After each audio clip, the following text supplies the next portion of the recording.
Overview of curriculum. This video and this slide deck provide an overview of the Microenterprise curriculum.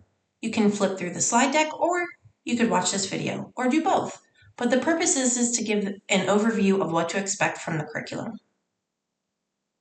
Basic structure. We're going to take a quick look at the basic structure of the Microenterprise curriculum.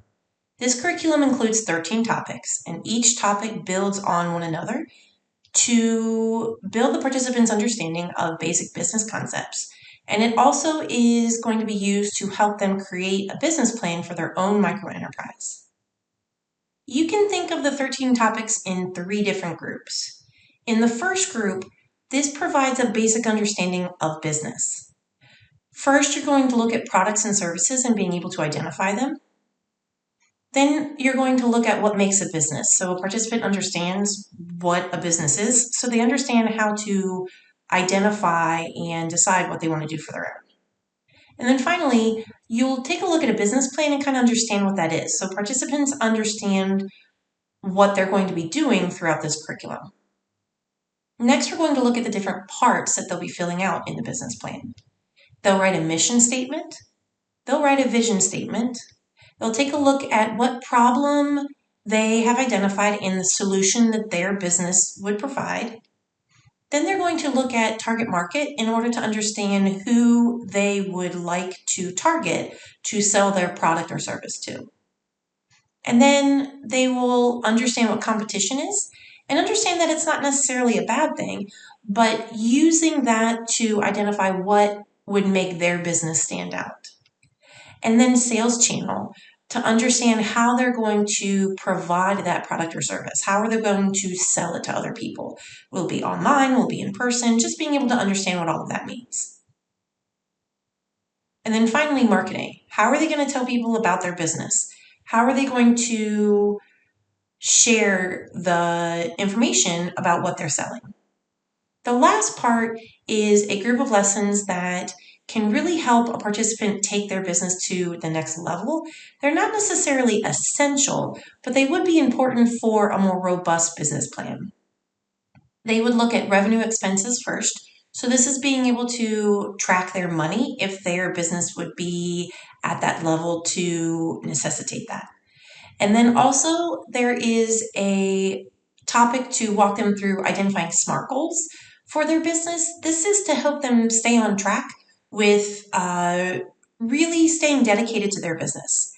And then finally, building a team. This is looking at any assistance they may need, such as if they need to build a website, do they need to hire a designer? If they need help tracking their money, can they ask a friend or a family member? So it's really understanding where they may need help once they have their business up and running.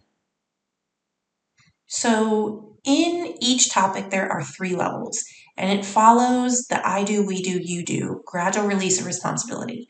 In level 1, that's where the topic is introduced. It often provides some activities to understand the concepts, and it introduces any relevant vocabulary, and it is modeled with Dakota's art business. So it really lays the foundation of the topic. In the we do, level 2 reviews the topic, and it is modeled with Natty's pet sitting business. And so this provides you the opportunity to work with the participant to make decisions about the topic for Natty's business. And then finally, in level 3, this is where you're going to review the topic one last time and then help the participant apply it to their business by filling out the slides in their business plan related to the topic. So when you get to the Microenterprise course, you will see one of the first parts is that it says Business Plan Slide Deck. When you click on that link, it's going to make a copy of the business slide deck for the participant you're working with. So it will force you to copy the document, and you will work on that document with the participant to fill it out for their specific business. You'll see this in level 3. You'll see next steps, and then it will say business plan, and it will say go to your business plan slide deck and complete the following. And the slide numbers are provided. So this is an example from the sales channel Level 3, where you're going to fill out these two. So when you go to the slide deck, you'll see the title slide, just like sales channel here. And then this is slide 39 that you would fill in with the participant. You would list sales channel options, and for every slide, there are notes for the EC in the notes portion at the bottom of the screen. And then the next part, slide 40, would be provide the name of the business, we'll sell whatever the product or service is, by, and a description of the sales channel. So this is where you will fill it out with the participant for their business in their business plan slide deck.